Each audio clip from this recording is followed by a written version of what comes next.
introduce our Director of Financial Aid. Here's Christina. Thanks,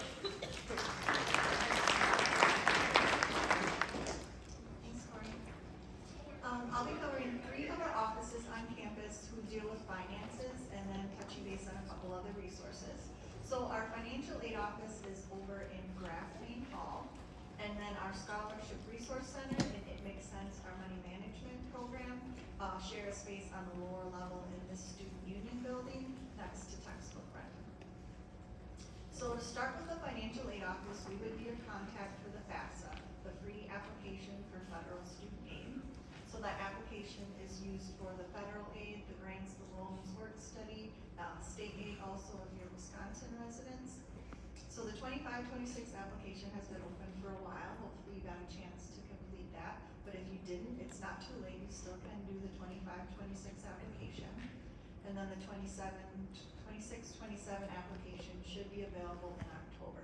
So it is an annual process.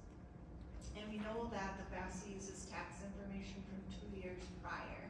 So there could be cases where your financial situation is different from the tax year that's used on the FAFSA to where you're at when your student's starting the semester. So if there has been a reduction to your family income, you could reach out to the financial aid office. We could have a conversation, collect some updated documentation, and then hopefully reevaluate that eligibility based on the income changes. But if you did file a 25-26 FAFSA with your student, they should have gotten an email that their aid offer was in wings, as well as a paper packet mailed to your home address. If you didn't see an aid offer, then double check that there aren't any tasks on their to-do list in wings. If they are choosing to accept their federal loans, either the subsidized or unsubsidized student loans, besides accepting the amount that they want in wings, they also have to go to the studentaid.gov website and complete the entrance loan counseling and the master promissory note. So all 3 things, accepting in wings, the promissory note and the entrance counseling have to be complete, and then half of the loan would apply towards the fall bill and the other half would apply towards the spring bill. So the bill is on a semester basis. So typically the Friday before the semester starts, students will get an email that their semester bill is ready, and then it's due on the 10th day of classes. So you want to make sure you work things out with your student to have a plan to pay for that bill. The fall bill does have to be paid before the spring, before students can register for spring. So that's a normal process that the current semester has to be paid for before they're eligible to register for the upcoming semester. So the cashier's office is a good resource for seeing that timeline of the billing and then also seeing the different ways that you're able to pay. If you're from Minnesota, you want to make sure that you apply for reciprocity. It's not automatic that you get the Minnesota tuition rate if you're Minnesota residents. You do have to apply with the Minnesota Office of Higher Education. If you're looking for an estimate of what that bill is going to look like, we have our cost page. So it will have our most updated estimated numbers for the upcoming school year. Tuition is not final yet, but the housing and meals are pretty much set. And we also have that estimate your campus bill tool. If you click on that, you would enter in the residency, the amount of credits students are registered for, the residence hall, the meal plan, and it would give you a pretty good estimate of what the semester bill will be before those charges actually start showing up in wings. So it's possible that you might be looking at applying for an additional loan to cover the gap between the bill and your resources, but we don't want you to borrow more than what you need. So make sure that you're looking at all the different resources. Definitely encourage your students to be applying for scholarships, maybe using savings or the graduation gifts, looking if you started the 529 plan, how to use those funds.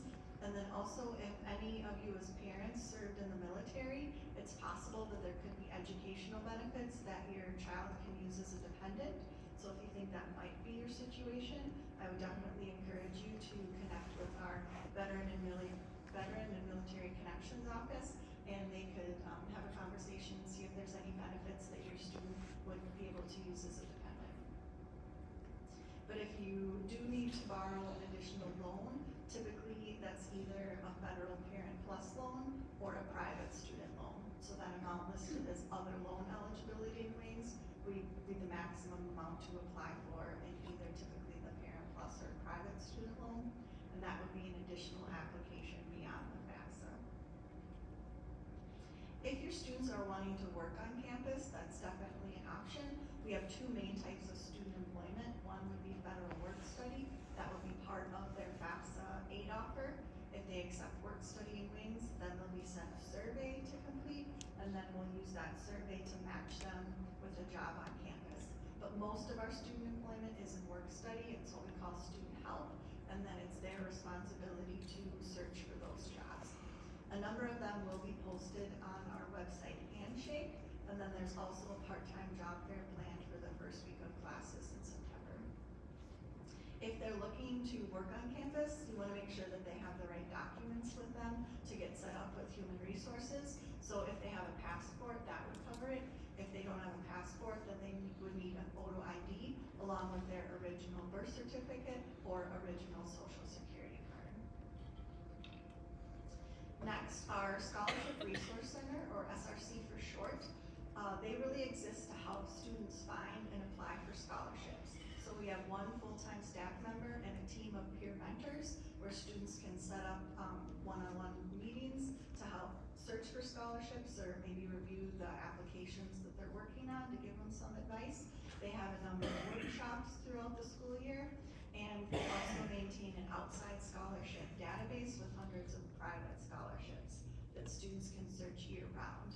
There's deadlines throughout the year, and they can sign up for our monthly scholarship newsletter, and then each month they'll be emailed the scholarships in the database that have deadlines during that month. And then we also have some scholarships that are specific to UWL through our foundation. So each fall, students between October and January should complete that foundation scholarship application, and then they would be reviewed for scholarships for the following school year. So in their freshman year, they'd apply this fall to be considered for scholarships in their sophomore year, and then apply during their sophomore year for scholarships in their junior year. It's something I definitely encourage them to do each year. If your student did get scholarships from your high school or some other private organization, if those checks are coming to you at the house, make sure that they get sent to the cashier's office or brought to the cashier's office so that they can be credited towards the student's account. And then lastly, It Makes Sense is our money management program. They also have a full-time staff member and a team of peer mentors that can do one-on-one consultations. A number of those peer mentors are financial planning majors, so it's students' chance to get some free advice on different financial topics.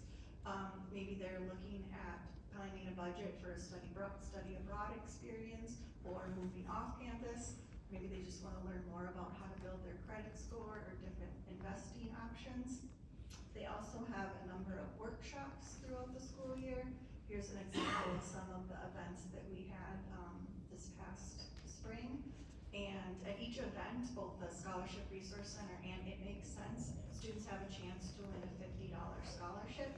And then It Makes Sense also has their participation scholarship. So if students attend an event and book a consultation in the same semester, then they'll be entered for a drawing for a $150 scholarship at the end of the semester. So all three offices will be at the resource fair this afternoon. So if you have any questions, please stop by and see us. If you think of something after today, no problem. We're here all summer and throughout the academic